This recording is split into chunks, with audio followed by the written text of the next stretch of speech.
আসসালামু আলাইকুম। Hello guys, আইয়ে পড়লাম আবার ওয়াইস। কেমন আছেন আপনারা? আশা করি অনেক অনেক ভালো আছেন। ভাইরে, আমরা বাঙালি জাতি কিছু পারি আর না পারি, মানুষকে নিয়ে হাসি ঠাট্টা টোল দুর্নাম, এগুলাতে আমরা সেরা। এগুলাতে আমরা সেরা। আমরা যদি কোনো প্রতিযোগিতা হয় যে কারা গুজব ছড়াইতে এবং টোল করতে, মানুষকে নিয়ে হাসি ঠাট্টা করতে, মানুষকে ছোট করতে, হেও করতে কারা সেরা, কোন দেশ সেরা, অবশ্যই এক নামে বাংলাদেশ। বাংলাদেশ আমরাই সেরা ভাই, আমরা সেরা, আমরা বাঙালি, আমরাই সেরা। ভাইরে, কিছু বলার নাই।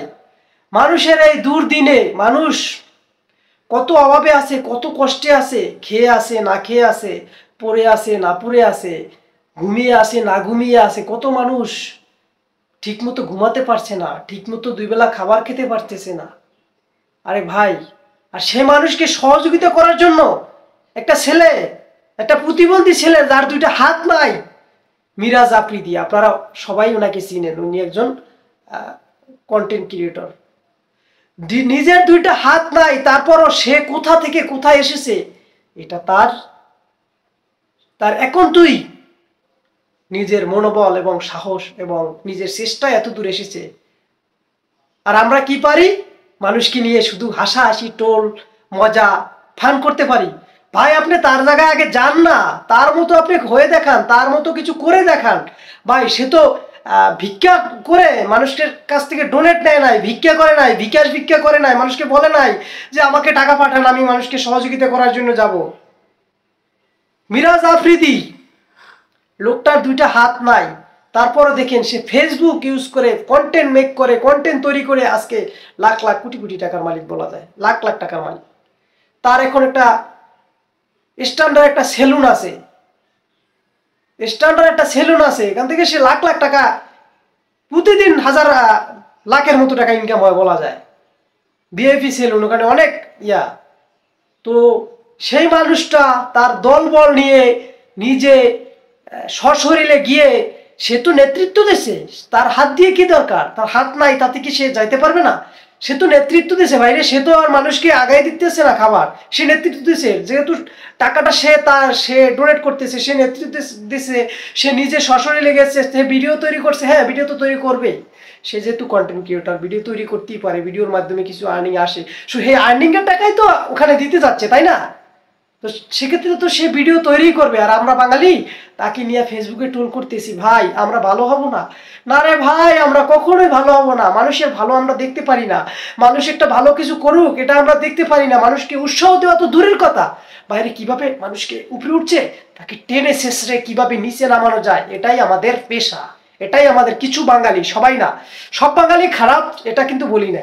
কিছু বাঙালি এটাই তাদের পেশা, এটাই তাদের কাজ। কিভাবে টোল করা যায়, কিভাবে তাকে টেনে হেঁচড়ে নিচে নামানো যায়, কিভাবে তার সম্মান নষ্ট করা যায়, কিভাবে তাকে অপমান করা যায়, কিভাবে তার অপদস্থ করা যায়, এটা নিয়েই আমরা সব সময় পড়ে থাকি। বাইরে প্লিজ একটু চেষ্টা করেন, একটু আপডেট হন, একটু নিজেকে পরিবর্তন করেন। এসব কাজ যারা করেন তাদেরকে বলি, প্লিজ ভাইরা, আপনারা একটু নিজেকে পরিবর্তন করেন, একটু ভালো হওয়ার চেষ্টা করেন। ছেলেটা দুইটা হাত নাই, সে গেছে, তাকে একটু উৎসাহ দেন, সাহস দেন। পারলে আপনারা পাশে দাঁড়ান, কিন্তু তা তো পারবেন না। তা না পারলে একটা জিনিস ঠুকি পারবেন, 10 টাকার একটা এমবি কার্ড ঢুকাইয়া ফেসবুকে সমালোচনা টল করা। এটা আমরা বাঙালির সেরা ভাই। তো ভাই, আমি সবাইকে বলতে চাই, প্লিজ আমার কথা ভাষায় ভুল ত্রুটি হলে ক্ষমার দৃষ্টিতে দেখবেন। আমি ছোট মানুষ, আমার ভুলই হতে পারে, সবার কাছে আমি ক্ষমা চাচ্ছি ভুল হলে। তো দেখেন, আমরা মানুষ, মানুষের জন্য প্লিজ সবাই, এই বাংলাদেশের করুণ অবস্থা, অনেকগুলা জেলা উপজেলা ভাই পানির নিচে তলিয়ে গেছে। মানুষ খাইতে পারতেছে না, মানুষ ঘুমাইতে পারতেছে না, মানুষের বাসস্থান তলিয়ে গেছে। তাদের পাশে পারলে একটু দাঁড়ান। এসব টোল হাসি ঠাট্টা না করে, একজনকে ছোট না করে, পারলে আপনিও আসেন, আপনিও দাঁড়ান। আপনি চেষ্টা করেন, আপনি করেন, আপনি পারলে আপনি করেন। আপনার দুইটা হাত আছে, আপনি যান, আপনি গিয়ে সেখানে গিয়ে কিছু একটা করেন, মানুষের জন্য ভালো কিছু করেন, দেশের জন্য করেন, কল্যাণের জন্য করেন। দান করা খারাপ কিছু না। দানশীল ব্যক্তিকে আমার আল্লাহ রাসূল পছন্দ করেন, আমাদের সমাজ পছন্দ করেন। কিন্তু কিছু কুরকুরি মার্কা মানুষ, কিছু ভেজাল মার্কা মানুষ, এরা পছন্দ করে না। এরা পারে এটাকে নিয়ে হাসি ঠাট্টা, এটাকে নিয়ে টোল করতে। তো ভাই, এগুলো ছাড়ান দেন, ভালো হয়ে যান। তো যাই হোক, ভিডিওটা আর দীর্ঘায়িত করবো না। সবাই ভালো থাকবেন, সুস্থ থাকবেন। আল্লাহ হাফেজ। আসসালামু আলাইকুম।